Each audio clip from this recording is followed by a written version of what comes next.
it's me Breonna. In this video I'm going to show you all about concealer, how to find the right concealer for you, how to apply concealer, as well as a few concealer tips and hacks that may help you with your concealer issues. So stay tuned. So there are two types of concealer. There's liquid as well as cream. Liquid concealer tends to be in a doe foot or a bottle or in pen containers. Cream concealer tends to be in palettes, pots, as well as sticks. Liquid concealers tend to be a lighter coverage, something that you can build, whereas cream is more of a heavier coverage. The great thing about cream concealer is that you can apply it to different areas. So you can apply cream concealer under eyes, any types of pimples, dark marks, any dark areas around your mouth. Cream concealer is awesome at covering up not just your under eye, but other spots as well, because it's more of a heavier coverage. If you find when applying cream concealer it starts to settle into your creases or wrinkle, you're probably applying too much or you're not setting the concealer right.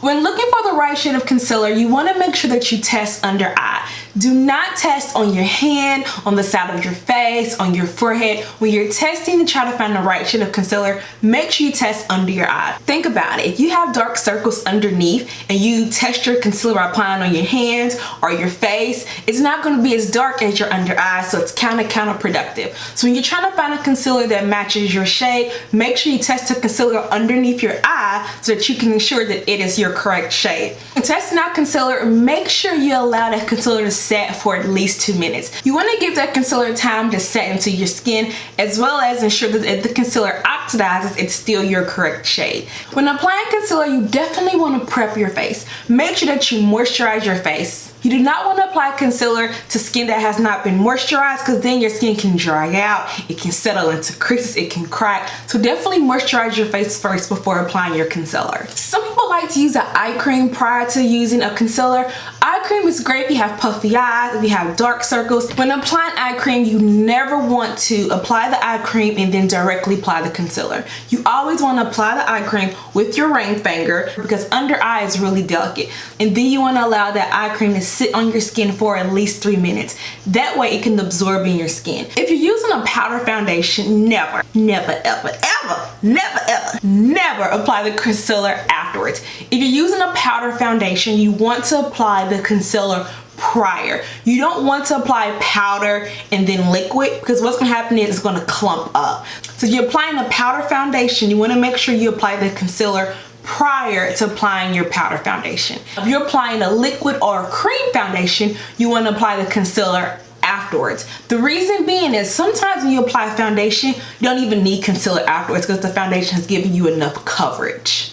If you don't have dark circles, sometimes you don't even need concealer. I personally don't really need concealer, as you can see, because I don't really have dark under eye circles. If I use a foundation that has a fuller coverage, sometimes I totally skip the concealer step. So don't feel like you have to apply concealer. When applying concealer, especially cream, I like to go into my fingers, because your fingers are going to heat up that concealer. The warmth of your fingers is going to allow that concealer to spread a little better. Another item I like to use is the Smashbox gel cushion applicator. This is great when you really want an airbrushed look. Simply tap this cushion onto your under eye with your concealer and it creates a flawless coverage.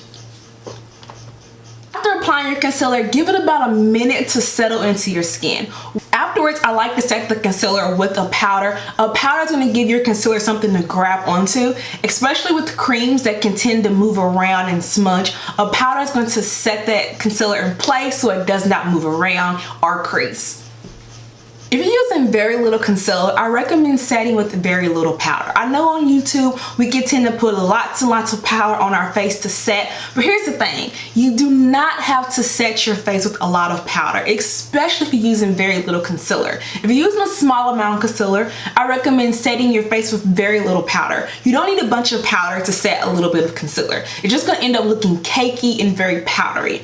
Now, if you're using a lot of concealer or you need a lot of coverage, most definitely you can pack on more powder. However, don't feel like you have to use a lot of product. And also, when you're using a lot of powder, you want to make sure that you press that powder into your skin. You do not want that powder just sitting on top of your skin. You want your concealer to grab that powder. So It's going to help prevent it from settling into fine lines as well as looking blotchy. If you apply concealer and you find that your dark circles or your pimples still comes through the concealer almost like a gray tint, then you may need to use a color corrector. A color corrector is going to help neutralize those dark circles or that dark mark so that when you apply your concealer on top, it's a neutral color and it won't come through. I have a video all about color corrector that I will link down below. So I hope you enjoyed this video. I like to focus on beauty for beginners as well as DIY crafts. So if you like both of those things, or either, I hope you will subscribe. And I have a completely free ebook all about skincare. You can download it at my website, BreonnaQueen.com, when you sign up for my mailing list. So I hope this video was helpful to you. If you have any questions, let's discuss down below. If you have any friends who have any concealer issues, be sure to share this video with them. And of course, thumbs up this video if you liked it. Until next time, I'll talk to you in my next video. Bye.